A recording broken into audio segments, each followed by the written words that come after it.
Hola, buenos días a todos, a todas. Como otros años, en estos días del mes de abril celebramos el Día de las Letras, el Día del Libro, y recordamos al mejor escritor, sin duda, de la lengua castellana, don Miguel de Cervantes Saavedra. Y como otros años aquí, en la Plaza de España, les invitamos a todos ustedes a leer y recorrer con su obra, el ingenioso hidalgo Don Quijote de la Mancha, parte de la mejor literatura española y la más conocida. Todos los que quieran subir aquí y se animen pueden leer un trocito del Quijote para celebrar el Día de las Letras. Así es que le invitamos a ello. Inicia, como otros años, la lectura de El Quijote nuestro alcalde de Leganés, don Santiago Llorente.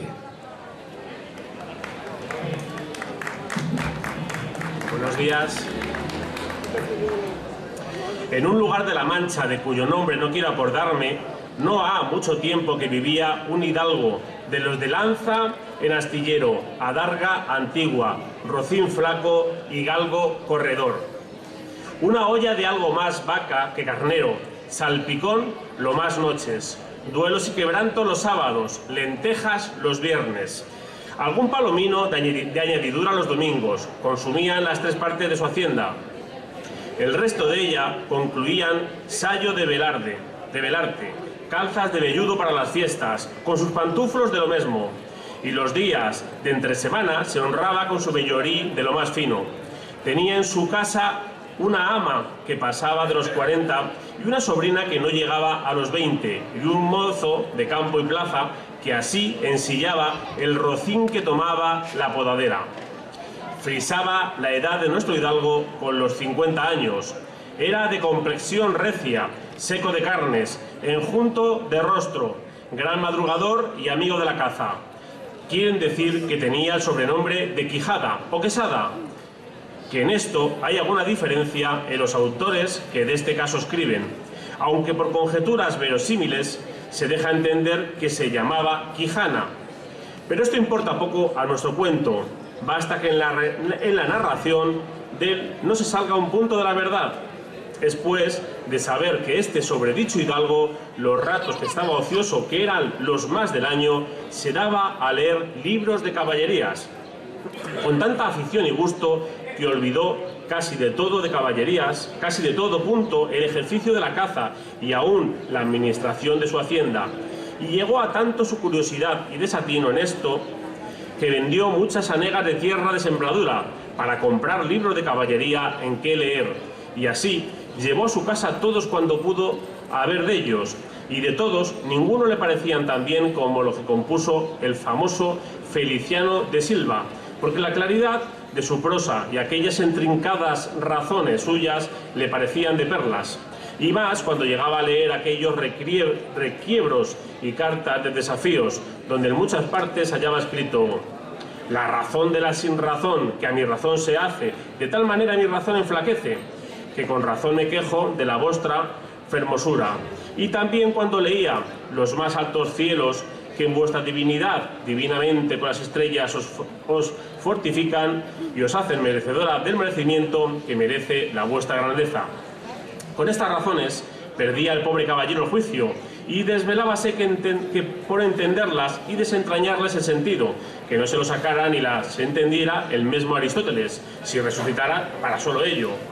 No estaba muy bien con las heridas de don Belanís, daba y recibía, porque se imaginaba que por grandes maestros que le hubiese curado no dejaba de tener el rostro y todo el cuerpo lleno de cicatrices y señales. Pero con todo, alababa en su autor aquel acabar su libro con la promesa de aquel inacabable aventura, y muchas veces le vino el deseo de tomar la pluma y dalle fin al pie de la letra, como aquí se promete, y sin duda alguna lo hiciera y aún saliera de ello, si otros mayores y continuos pensamientos no se lo estorbarán. Tuvo muchas veces competencia con el cura de su lugar, que era muchas veces docto, graduado en Cigüenza. Sobre todo, había sido mejor caballero, Palmerín de Inglaterra o Amadís de Gaula, mas maese Nicolás, barbero del mismo pueblo, decía que ninguno llegaba al caballero del Febo, que si a alguno se le podía comparar era don Galaor, hermano de Amadís de Gaula, porque tenía muy acomodada condición para todo, que no era caballero melindroso ni tan llorón como su hermano, y que en lo de la valentía no le iba en zaga. En resolución, él enfrascó tanto en su lectura que se le pasaban las noches leyendo de claro en claro y los días de turbio en turbio, y así, del poco dormir y del mucho leer, se le secó el cerebro, de manera que vino a perder el juicio, llenándose la fantasía de todo aquello que leía en los libros, así de encantamientos como dependencias, batallas, desafíos, heridas, requiebros, amores, tormentas y disparates imposibles. Y asentósele de tal modo en la imaginación que era verdad todo aquello, toda aquella máquina de aquellas soñadas invenciones que leía, que para él no había otra historia más cierta en el mundo. Decía él que era el Cid Ruiz Díaz quien había sido un muy buen caballero, pero que no tenía que ver con el caballero de la ardiente espada, que de solo un revés había partido por medio dos fieros y descomunales gigantes. Mejor estaba con Bernardo del Carpio, porque en Roncesvalles había muerto a Roldán, el encantado, valiéndose en la industria de Hércules cuando ahogó a Anteo, el hijo de la tierra, entre los brazos. Decía mucho bien del gigante Morgarte, porque con ser de aquella generación gigantea, que todos son soberbios y descomedidos, él solo era afable y bien criado. Pero sobre todos, él estaba con Reinaldos de Montalbán, y más cuando le veía salir de su castillo y robar cuantos topaba. Y cuando en Allende robó aquel ídolo de Mahoma, que era todo en oro, según dice su historia, diera a él por dar una mano de coces al traidor de Garalón, el ama que tenía, y aún a su sobrina por añadidura. Siguiente.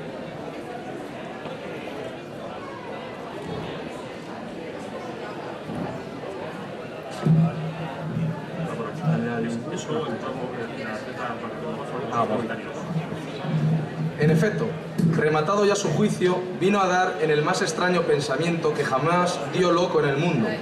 y fue que le pareció convenible y necesario, así para el aumento de su honra como para el servicio de su república,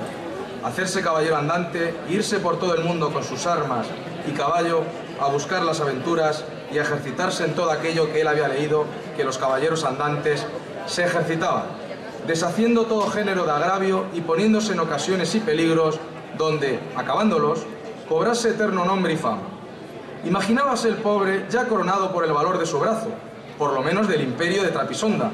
y así, con estos tan agradables pensamientos, llevado del extraño gusto que en ellos sentía, se dio priesa a poner en efecto lo que deseaba. Y lo primero que hizo fue limpiar unas armas que habían sido de sus bisabuelos, que, tomadas de orín y llenas de moho, luengos siglos sabía que estaban puestas y olvidadas en un rincón. Limpiólas y aderezólas lo mejor que pudo, pero vio que tenían una gran falta, y era que no tenían celada de encaje, sino morrión simple. Mas a esto suplió su industria, porque de cartones hizo un modo de media celada que encajaba con el morrión, hacían una apariencia de celada entera.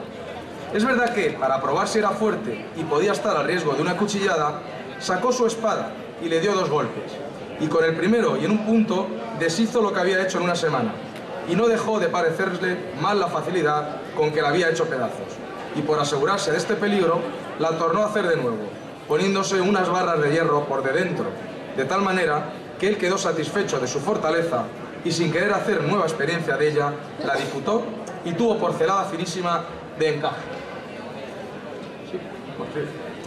Fue luego a ver su rocín, y aunque tenía más cuartos que un real y más tachas que el caballo de Gonela, que tantum pellis et osa fuit, le pareció que ni el bucéfalo de Alejandro ni Babieca el del Cid con él se igualaban. 4 días se le pasaron en imaginar qué nombre le pondría, porque, según se decía él a sí mismo, no era razón que caballo de caballero tan famoso y tan bueno él por sí estuviese sin nombre conocido, y ansí procuraba acomodársele, de manera que declarase quién había sido antes que fuese de caballero andante y lo que era entonces, pues estaba muy puesto en razón que, mudando su señor estado, mudase él también el nombre, y le cobrase famoso y destruendo, como convenía a la nueva orden y al nuevo ejercicio que ya profesaba. Y así, después de muchos nombres que formó, borró y quitó, añadió, deshizo y tornó a hacer en su memoria e imaginación Al fin le vino a llamar Rocinante, nombre a su parecer alto, sonoro y significativo de lo que había sido cuando fue Rocín, antes de lo que era ahora, que era antes y primero de todos los rocines del mundo.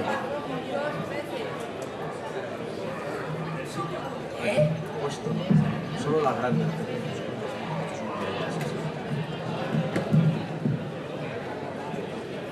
Puesto nombre y tan a su gusto a su caballo, quiso ponérsele a sí mismo, y en este pensamiento duró otros 8 días, y al cabo se vino a llamar Don Quijote, de donde, como queda dicho, tomaron ocasión los autores de esta tan verdadera historia, que sin duda se debía de llamar Quijada y no Quesada, como otros quisieron decir. Pero acordándose que el valeroso Amadís no solo se había contentado con llamarse Amadís a secas, sino que añadió el nombre de su reino y patria por hacerla famosa y se llamó Amadís de Gaula, así quiso, como buen caballero, añadir al suyo el nombre de la suya y llamarse Don Quijote de la Mancha, con que a su parecer declaraba muy al vivo su linaje y patria, y la honraba con tomar el sobrenombre de ella. Limpias pues sus armas, hecho del morrión celada, puesto nombre a su rocín y confirmándose a sí mismo, se dio a entender que no le faltaba otra cosa sino buscar una dama de quien enamorarse, porque el caballero andante sin amores era árbol sin hojas y sin fruto y cuerpo sin alma. Decíase: si yo,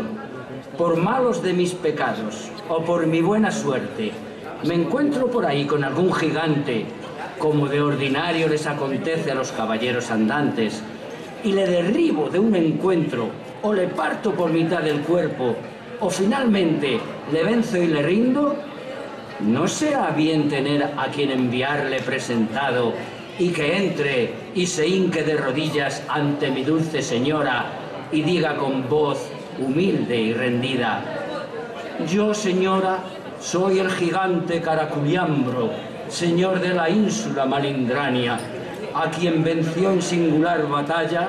el jamás como se debe alabado caballero Don Quijote de la Mancha, el cual me mandó que me presentase ante la vuestra merced para que la vuestra grandeza disponga de mí a su talante? Oh, cómo se holgó nuestro buen caballero cuando hubo hecho este discurso, y más cuando oyó a quién dar nombre de su dama. Y fue a lo que se cree que en un lugar cerca del suyo había una moza labradora de muy buen parecer, de quien él un tiempo anduvo enamorado, aunque, se entiende, ella jamás lo supo ni le dio cata de ello. Llamábase Aldonza Lorenzo, y a esta le pareció ser bien darle título de señora de sus pensamientos, y buscándole nombre que no desdijese mucho del suyo, y que tirase y se encaminase al de princesa y gran señora, vino a llamarla Dulcinea del Toboso, porque era natural del Toboso, nombre a su parecer músico y peregrino y significativo, como todos los demás que a él y a sus cosas había puesto.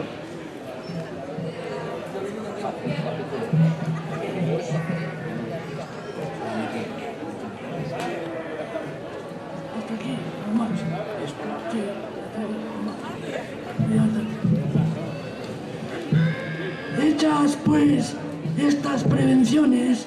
no quiso aguardar más tiempo a poner en efecto su pensamiento, apretándole a ello la falta que él pensaba que hacía en el mundo su tardanza, según eran los agravios que pensaba deshacer, tuertos que enderezar, sin razones que enmendar y abusos que mejorar, y deudas que satisfacer, y así, sin dar parte a persona alguna de su intención y sin que nadie le viese, una mañana antes del día, que era uno de los calurosos del mes de julio, se armó de todas sus armas, subió sobre Rocinante, puesta su mal compuesta celada, embragó su alarga,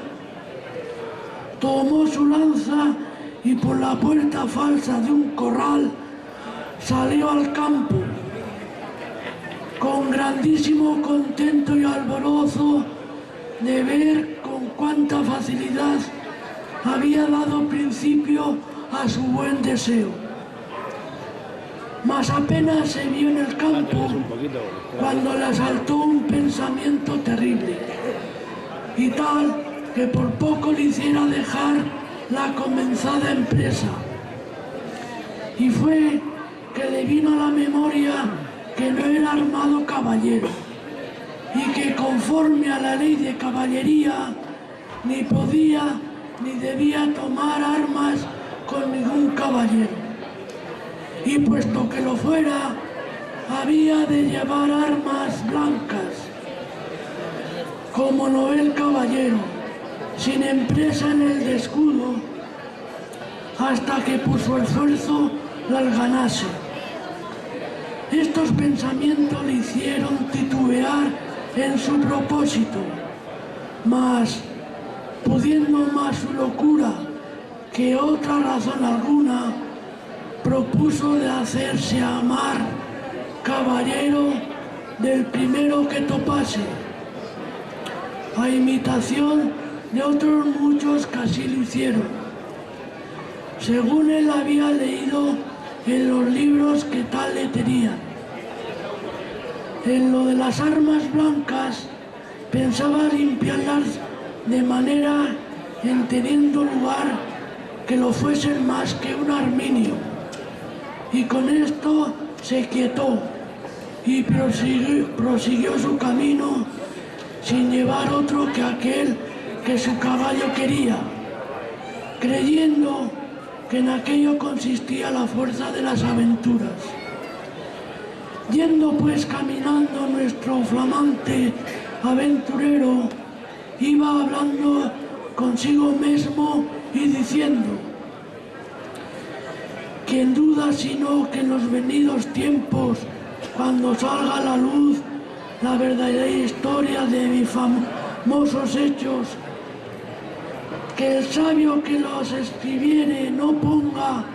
cuando llegue a contar esta mi primera salida tan de mañana, esta manera? Apenas había el rubicundo Apolo, teniendo por la faz del ancha y espaciosa tierra las doradas hebras de sus hermosos cabellos, y apenas los pequeños y pintados pajarillos con sus arpadas lenguas habían saludado con dulce y mideflua armonía la venida de la rosada aurora, que dejando la blanda cama del celoso marido, por las puertas y balcones del manchego horizonte a los mortales se mostraba, cuando el famoso caballero Don Quijote de la Mancha, dejando las ociosas plumas, subió sobre su famoso caballo Rocinante y comenzó a caminar por el antiguo conocido campo de Montiel. Y era la verdad que por él caminaba, y añadió diciendo: dichosa edad y siglo dichoso, que aquel donde saldrán a la luz las famosas hazañas mías, dignas de entallarse en bronces, esculpirse en mármoles y pintarse en tablas para memoria en lo futuro. Oh tú, sabio encantador, quien quiera que seas, al modo de los que sus libros le habían enseñado, imitando cuanto podía su lenguaje. Con esto caminaba tan despacio y el sol entraba tan aprisa y con tanto ardor, que fuera bastante a derretirle los sesos si alguno tuviera.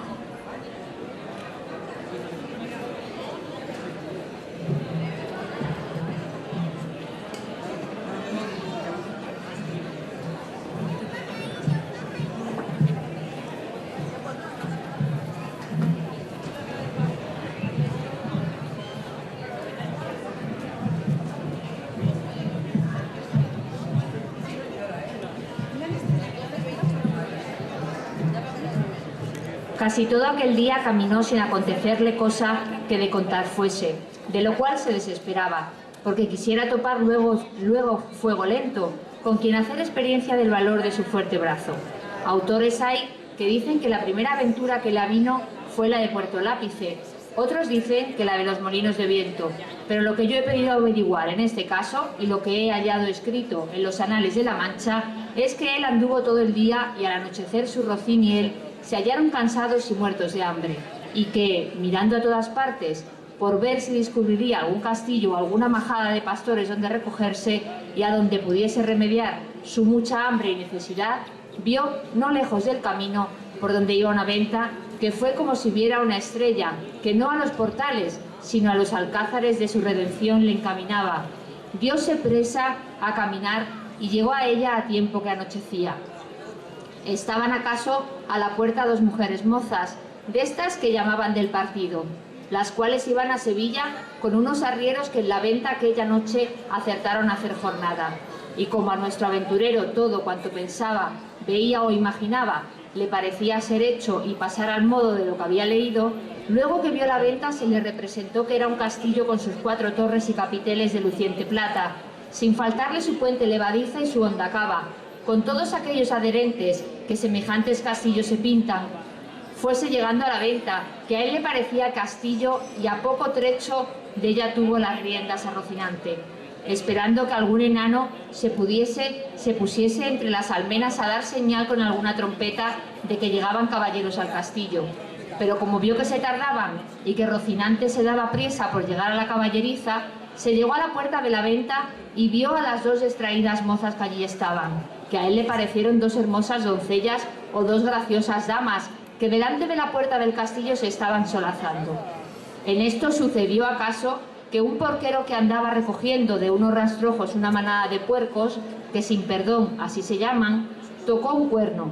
a cual señal ellos se recogen, y al instante se le representó a Don Quijote lo que deseaba, que era algún enano hacía señal de su venida. Y así, con extraño contento, llegó a la venta y a las damas, las cuales, como vieron venir un hombre de aquella suerte armado y con larga danza y adarga, llenas de miedo se iban a entrar en la venta, pero Don Quijote, coligiendo con su ida su miedo, alzándose la visera de papelón y descubriendo su seco y polvoroso rostro con gentil talante y voz reposada, les dijo: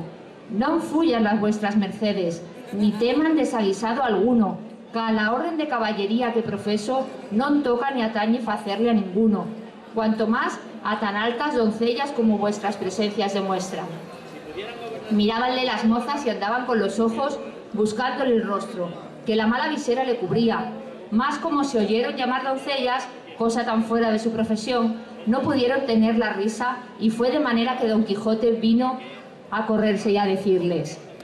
«Bien parece la mesura de las fermosas, y es mucha sandez además la risa que de leve causa procede, pero non vos lo digo porque os acuidés ni mostredes mal talante, que el mío non es al de serviros». El lenguaje no entendido de las señoras y el mal talle de nuestro caballero acrecentaba en ellas la risa y el enojo, y pasara muy adelante si aquel punto no saliera el ventero, hombre que, por ser muy gordo, era muy pacífico, el cual, viendo aquella figura contrahecha, armada de armas tan desiguales como eran la brida, lanza, adarga y coselete, no estuvo en nada en acompañar a las doncellas en las muestras de su contento. Mas, en efecto, temiendo la máquina de tantos pretrechos, determinó de hablarle comedidamente y así le dijo: «Si vuestra merced, señor caballero, busca posada, amén del lecho, porque en esta venta no hay ninguno. Todo lo demás se hallará en ella en mucha abundancia». Viendo Don Quijote la humildad del alcaide de la fortaleza, que tal le pareció a él el ventero y la venta, respondió: «Para mí, señor castellano, Cualquier cosa basta, porque mis arreos son las armas, mi descanso el pelear.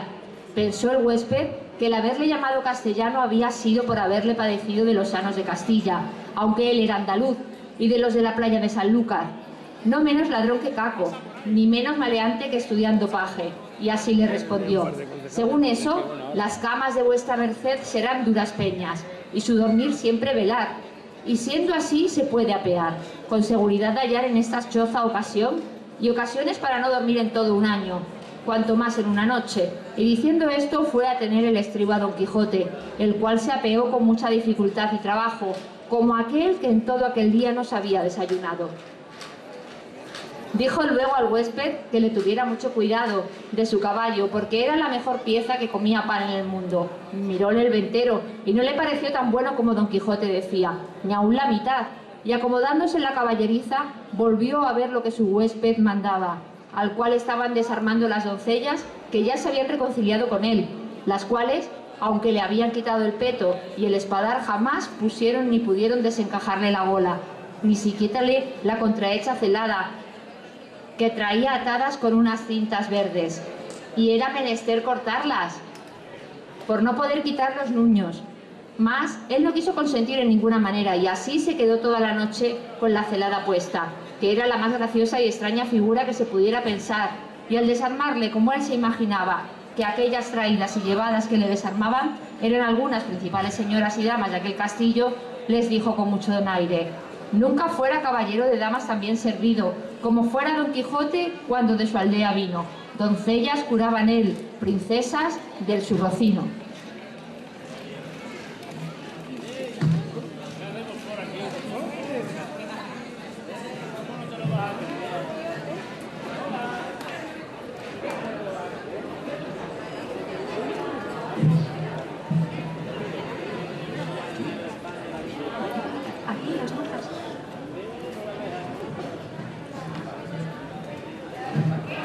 Las mozas, que no estaban hechas a oír semejantes retóricas, no respondían palabra. Solo le preguntaron si quería comer alguna cosa.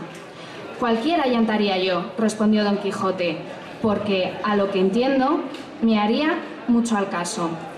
A dicha, acertó a ser viernes aquel día, y no había en toda la venta sino unas raciones de un pescado que en Castilla llamaban abadejo, y en Andalucía bacalao, y en otras partes curadillo, y en otras truchela, preguntándole si por ventura comería su merced truchela, que no había otro pescado que dalle de comer. Como haya muchas truchelas, respondió Don Quijote, podrán servir de una trucha, porque eso se me da que me den 8 reales en sencillos, que en una pieza de a 8. Cuanto más se podría ser que fuese estas truchelas, como la ternera, que es mejor que la vaca, y el cabrito, que el cabrón. Pero sea lo que fuere, venga luego que el trabajo y peso de las armas no se puede llevar sin el gobierno de las tripas. Pusiéronle la mesa a la puerta de la venta, por el fresco, y trújole el huésped una porción de mal remojado o peor cocido bacalao y un pan tan negro y mugriento como sus armas. Pero era materia de grande risa verle comer, porque como tenía puesta la celada y al azar la visera, no podía poner nada en la boca con sus manos si otro no se lo daba y ponía. Y ansí, una de aquellas señoras servía de este menester. Mas al darle de beber no fue posible, ni lo fuera si el ventero no honraba una caña y puesto que un cabo en la boca, por el otro le iba echando el vino. Y todo esto lo recibía con paciencia, a trueco de no romper las cintas de la celada. Estando en esto, llegó acaso a la venta un castrador de puercos, y así como llegó, sonó su silbato de caña 4 o 5 veces, con lo cual acabó de confirmar Don Quijote que estaba en algún famoso castillo y que le servían con música, y que de abadejo eran truchas, el pan de candeal y las rameras damas y el ventero castellano del castillo, y con esto daba por bien empleada su determinación y salida. Mas lo que más le fatigaba era el no verse armado caballero, no parecerle que no se podría poner legítimamente en aventura si alguna de recibir la orden de caballería.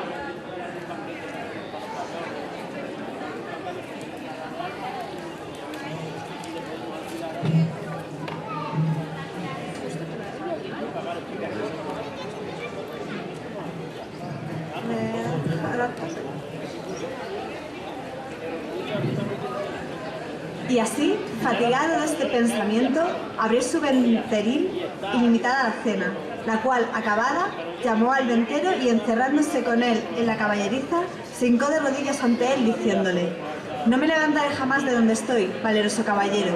Basta que la vuestra cortesía me otorgue un don que pedirle quiero, el cual redundará en alabanza vuestra y en pro del género humano». El ventero, que vio a su huésped a sus pies y oyó semejantes razones, estaba confuso mirándole, sin saber qué hacerse ni decirle, y porfiaba con él que se levantase, y jamás quiso hasta que le hubo de decir que él le otorgaba el don que le pedía. «No esperaba yo menos de la gran magnificencia vuestra, señor mío», respondió Don Quijote, «y así os digo que el don que os he pedido y de vuestra liberalidad me ha sido otorgado es que mañana, en aquel día, me habéis de armar caballero, y esta noche en la capilla de este vuestro castillo velaré las armas, y mañana, como tengo dicho, se cumplirá lo que tanto deseo, para poder, como se debe, ir a por todas las 4 partes del mundo, buscando las aventuras, en pro de los menesterosos, como está a cargo de la caballería y de los caballeros andantes, como yo soy, cuyo deseo a semejantes fazañas es inclinado». El ventero, que como está dicho era un poco socarrón y ya tenía algunos barruntos de la falta de juicio de su huésped, acabó de creerlo cuando acabó de oírle semejantes razones, y por tener que reír aquella noche determinó de seguirle el humor. Y así le dijo que andaba muy acertado, y lo que deseaba y pedía, y que tal propuesto era propio y natural de los caballeros tan principales como él parecía, y como su gallarda presencia mostraba, y que aquel, asimismo, en los años de su mocedad, se había dado a aquel honroso ejercicio, andando por diversas partes del mundo, buscando sus aventuras, sin que hubiese dejado los perchelos de Málaga, islas de Riarán, Compás de Sevilla, Azuguejo de Segovia, la Olivera de Valencia, Rondilla de Granada, Playa de Sanlúcar, Potro de Córdoba y las Ventillas de Toledo y otras diversas partes, donde había ejercitado la ligereza de sus pies, sutileza de sus manos, haciendo muchos tuerzos, recuestando muchas viudas, desfaciendo algunas doncellas y engañando a algunos pupilos, y finalmente dándose a conocer por cuantas audiencias y tribunales hay en casi toda España, y que a lo último se había venido a recoger a aquel su castillo, donde vivía con su hacienda y con las ajenas, recogiendo en él a todos los caballeros andantes, de cualquiera calidad y condición que fuesen, solo por la mucha afición que les tenía y porque partiesen con él de sus saberes, en pago de su buen deseo. Díjole también que en aquel su castillo no había capilla alguna donde poder velar las armas, porque estaba derribada para hacerla de nuevo, pero que en caso de necesidad él sabía que se podían velar donde quiera y que aquella noche las podría velar en el patio del castillo, que a la mañana, siendo Dios servido, se harían las debidas ceremonias de manera que él quedase armado caballero y tan caballero que no pudiese ser más que el mundo. Preguntóle si traía dineros. Respondió Don Quijote que no traía blanca, porque él nunca había leído las historias de los caballeros andantes que ninguno los hubiese traído. A esto dijo el ventero que se engañaba, que puesto caso la historia se nos escribía, por haberles parecido a los autores de las que no era menester escribir una cosa tan clara y tan necesaria de traerse como eran dineros y camisas limpias. No por eso se había de creer que no los trujeron, y así tuviese por cierto y averiguado que todos los caballeros andantes y que tantos libros están llenos de atestados llevaban bien herradas las bolsas, por lo que pudiese sucederles, y que asimismo llevaban camisas y una arqueta pequeña llena de ungüentos para curar las heridas que recibían, porque no todas las veces en los campos y desiertos donde se combatían y salían heridos había quien los curase. Y ya no era que tenían algún sabio encantador por amigo, que luego los socorría, trayendo por el aire en alguna nube alguna doncella, o enano, con alguna redoma de agua de tal virtud,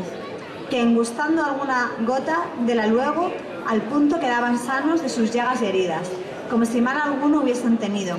más que en tanto que esto no hubiese, tuvieron los pesados caballeros por cosa acertada en sus escuderos fuesen proveídos de dineros y de otras cosas necesarias, como eran hilas y ungüentos para curarse. Y cuando sucedía que los tales caballeros no tenían escuderos, que eran pocas y raras veces, ellos mismos los llevaban todas las alforjas muy sutiles que casi no se parecían,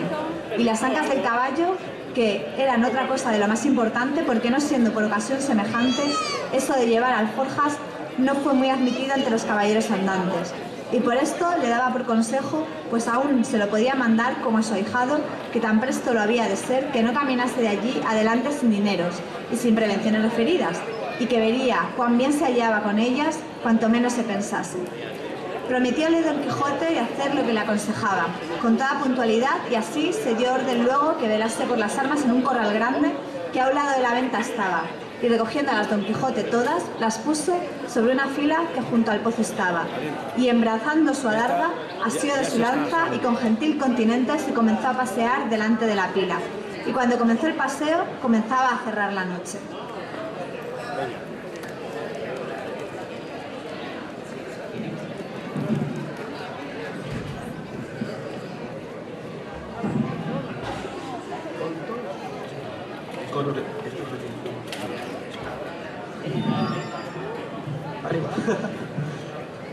Contó el ventero a todos, cuando estaba en la venta, la locura de su huésped, la vela de las armas y el armazón de caballería que esperaba.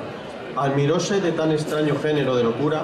y fuénenselo a mirar lejos, y vieron que, sosegado ademán, unas veces se paseaba, otras, arrimada a su lanza, ponía los ojos en las armas, sin quitarlos por buen espacio de ellas. Acabó de cerrar la noche, pero con tanta claridad de la luna que podía competir con el que se la prestaba, de manera que cuando el noble caballero hacía era bien visto de todos. Antojósele en uno de estos arrieros que estaba en la venta ir a dar agua a su recua, y fue menester quitar las armas de Don Quijote, que estaban sobre la pila, el cual, viéndole llegar en voz alta, le dijo: «Oh tú, quien quisiera que seas, atrevido caballero, que llegas a tocar las armas del más valeroso caballero andante que jamás se ciñó espada. Mira lo que haces y no las toques, si no quieres dejar la vida en pago de su atrevimiento». No se curó el arriero de estas razones, y fuera mejor que se curara, porque fuera a curarse en salud. Antes, trabajando las correas, las arrojó gran trecho de sí, lo cual, visto por Don Quijote, alzó los ojos al cielo y, puesto en pensamiento a lo que pareció en su señora Dulcinea, dijo: «Acorredme, señora mía, en esta primera afrenta que a este vuestro avasallado pecho se le ofrece. No me desfallezca en esta primer trance vuestro favor y amparo». Y diciendo estas y otras semejantes razones, soltando la adarga, alzó la lanza a dos manos y dio con ella tan gran golpe al arriero en la cabeza que le derribó en el suelo tan maltrecho que si secundara con otro no tuviera necesidad de maestro que le curara.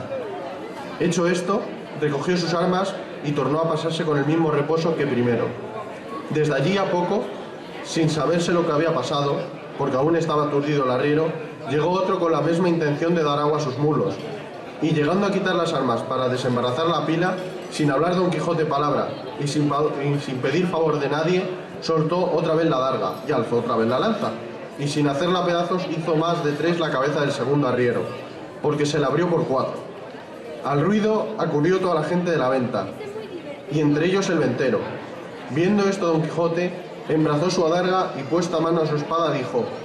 «Oh señora de la fermosura, y esfuerzo y vigor del debilitado corazón mío, ahora es tiempo que vuelvan los ojos de tu grandeza a este cautivo caballero, que tamaña aventura está haciendo». Con esto cobró a su parecer tanto ánimo que si le acometieran todos los arrieros del mundo no volvería el pie atrás. Los compañeros de los heridos, que tales lo vieron, comenzaron desde lejos a llover piedras sobre Don Quijote, el cual lo mejor que podía se reparaba con su adarga, y no se osaba apartar de la pila, por no desembarazar las armas. El ventero daba voces que le dejasen, porque ya les había dicho como era loco, y por loco se libraría, aunque los matase a todos. También Don Quijote las daba mayores, llamándolos de alevosos y traidores, y que el señor del castillo era un follón y un malnacido caballero, pues de tal manera consentía que se tratasen los andantes caballeros, y que si él hubiera recibido la orden de caballería que él le diera, a entender su alevosía. Pero de vosotros, soez y bajo canalla, no hago de caso alguno, tirad, llegad, venid y ofendedme en cuanto pudiereis, que vosotros veréis el pago que lleváis de vuestra sandez y demasía. Decía esto con tanto brío y denuedo que infundió un terrible temor en los que les acometían. Y así, por las persuasiones del ventero, le dejaron de tirar y él dejó retirar a los heridos y tornó a la vela de sus armas con la misma quietud y sosiego que primero. No le parecieron bien al ventero las burlas de su huésped y determinó abreviar y darle la negra orden de caballería luego, antes que otra desgracia sucediese. Y así, llegándose a él, se disculpó de la insolencia que aquella gente baja con él había usado sin que él supiese cosa alguna, pero que bien castigados quedaban de su atrevimiento. Díjole, como ya le había dicho, que en ese castillo no había capilla, y para lo que restaba de hacer tampoco era necesaria, que todo el toque de quedar armado caballero consistía en la pescozada y en el espaldarazo. Según él, tenía noticia del ceremonial de la orden, y aquello en mitad de un campo se podía hacer, y que él ya había cumplido con lo que tocaba al velar las armas, y con sola 2 horas de vela se cumplía, cuanto más él había estado más de 4. Todo se lo creyó Don Quijote, que él estaba allí pronto para obedecerle y concluyese con la mayor brevedad que pudiere, porque si fuera otra vez cometido y se viese armado caballero, no pensaba dejar viva en el castillo excepto aquellas que él le mandase, a quien por respeto dejaría. Advertido y medroso de esto el castellano, trujo luego un libro donde asentaba la paja y cebada que daban los arrieros, y con un cabo de vela que le traía un muchacho, y con los ya dichas doncellas, se vino donde Don Quijote estaba,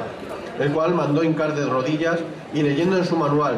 como que decía alguna devota oración en mitad de la leyenda, alzó la mano y diole sobre el cuello un gran golpe y tras de él con la misma espada un gentil espaldarazo, siempre murmurando entre dientes como que rezaba. Hecho esto, mandó a una de aquellas damas que le ciñese la espada, lo cual lo hizo con mucha desenvoltura y discreción, porque no fuera menester para no reventar de risa cada punto de las ceremonias. Pero las purezas que ya había visto del noble caballero las tenía la risa raya. Al ceñirle la espada, dijo la buena señora: Dios haga vuestra merced buen aventuroso caballero y le dé ventura en lides. Don Quijote le preguntó cómo se llamaba, porque él supiese de ahí en adelante a quién quedaba obligado por la merced recibida, porque pensaba darle alguna parte de la honra que alcanzase por el valor de su brazo. Ella respondió con mucha humildad que se llamaba La Tolosa, y que era hija de un remendón natural de Toledo, que vivía a las tendillas de Sancho Bienaya, y que donde quiera que ella estuviese le serviría, y le tendría por señor. Don Quijote le replicó que por su amor le hiciese merced, que de allí en adelante se pusiese don, y se llamase Doña Tolosa. Ella se lo prometió y la otra le calzó la espuela, con la cual le pasó casi el mismo coloquio que con la espada. Preguntóle su nombre y dijo que se llamaba La Molinera, y que era hija de un honrado molinero de Antequera, la cual también rogó Don Quijote que se pusiera don y se llamase Doña Molinera, ofreciéndose nuevos servicios y mercedes. Hechas, pues de galope y a prisa, las hasta ahí nunca vistas ceremonias, no vio la hora Don Quijote de verse a caballo y salir buscando las aventuras, y ensillando luego a Rocinante, subió en él y abrazando a su huésped le dijo cosas tan extrañas, agradeciéndole la merced de haberle armado caballero, que no es posible acertar a referirlas. El ventero, por verle fuera de la venta, con no menos retóricas, aunque más breves palabras, respondió a las suyas, y sin pedirle la cosa de la posada, le dejó ir en buena hora.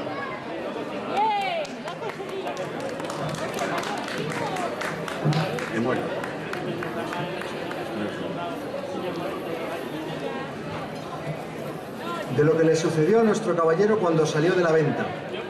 La del alba sería cuando Don Quijote salió de la venta tan contento, tan gallardo, tan alborozado por verse ya armado caballero, que el gozo le reventaba por las cinchas del caballo. Más viéndole a la memoria los consejos de su huésped cerca de las prevenciones tan necesarias que había de llevar consigo, especial la de los dineros y camisas. Determinó volver a su casa y acomodarse de todo, y de un escudero, haciendo cuenta de recibir a un labrador vecino suyo, que era pobre y con hijos, pero muy a propósito para el oficio escuderil de la caballería. Con este pensamiento guió a Rocinante hacia su aldea, el cual, casi conociendo la querencia, con tanta gana comenzó a caminar que parecía que no ponía los pies en el suelo. No había andado mucho cuando le pareció que a su diestra mano de la espesura de un bosque que allí estaba, salían unas voces delicadas, como de persona que se quejaba, y apenas las hubo oído cuando dijo: «Gracias a Dios al cielo por la merced que me hace, pues tan presto me pone ocasiones delante donde yo pueda cumplir con lo que debo a mi profesión y donde pueda coger el fruto de mis buenos deseos». Estas voces, sin duda, son de algún menesteroso o menesterosa que ha menester mi favor y ayuda. Y volviendo las riendas, encaminó a Rocinante hacia donde les pareció que las voces salían. Y a pocos pasos que entró por el bosque vio atada una yegua a una encina y atado en otra a un muchacho, desnudo de medio cuerpo arriba, hasta de edad de 15 años, que era el que las voces daba. Y no sin causa, porque la estaba dando con una pretina, muchos azotes en un labrador de buen talle, y cada azote le acompañaba con una represión y consejo, porque decía: «La lengua queda y los ojos listos», y el muchacho respondía: «No lo haré otra vez, señor mío, por la pasión de Dios, que no lo haré otra vez, y yo prometo de tener de aquí adelante más cuidado con el hato». Y viendo Don Quijote lo que pasaba, con voz airada dijo: «Descortés caballero, mal parece tomaros con quien defender no se puede. Subid sobre vuestro caballo y tomad vuestra lanza», que también tenía una lanza arrimada a la encina a donde estaba arrendada la yegua, «que yo os haré conocer ser de cobardes lo que estáis haciendo». El labrador, que vio sobre sí aquella figura llena de armas blandiendo la lanza sobre su rostro, túvose por muerto y con buenas palabras respondió: «Señor caballero, este muchacho que estoy castigando es mi criado, que me sirve de guardar una manada de ovejas que tengo en estos momentos, el cual es tan descuidado que cada día me falta una, y porque castigo su descuido o bellaquería, dice que lo hago de miserable por no pegalle la soldada que le debo. Y en Dios y en mi ánima que miente. Miente delante de mí, ruin villano», dijo Don Quijote, «por el sol que nos alumbra, que estoy por pasaros de parte a parte con esta lanza. Pagadle luego sin más réplica, sino por el Dios que nos rige, que os concluye y aniquile en este punto. Desatadlo luego». El labrador bajó la cabeza y sin responder palabra desató a su criado, al cual preguntó Don Quijote que cuánto le debía a su amo.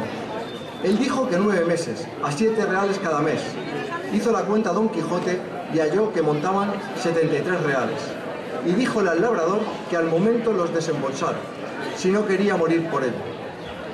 Respondió el medroso villano que para el paso en que estaba y juramento que había hecho, y aún no había jurado nada, que no eran tantos porque se le habían de descontar y recibir en cuenta 3 pares de zapatos que le había dado y un real de 2 sangrías que le había hecho estando enfermo. «Bien está todo eso», replicó Don Quijote, «pero quédense los zapatos y las sangrías por los azotes que en sin culpa le habéis dado, que si él rompió el cuero de los zapatos que vos pagastes, vos le habéis rompido el de su cuerpo. Y se le sacó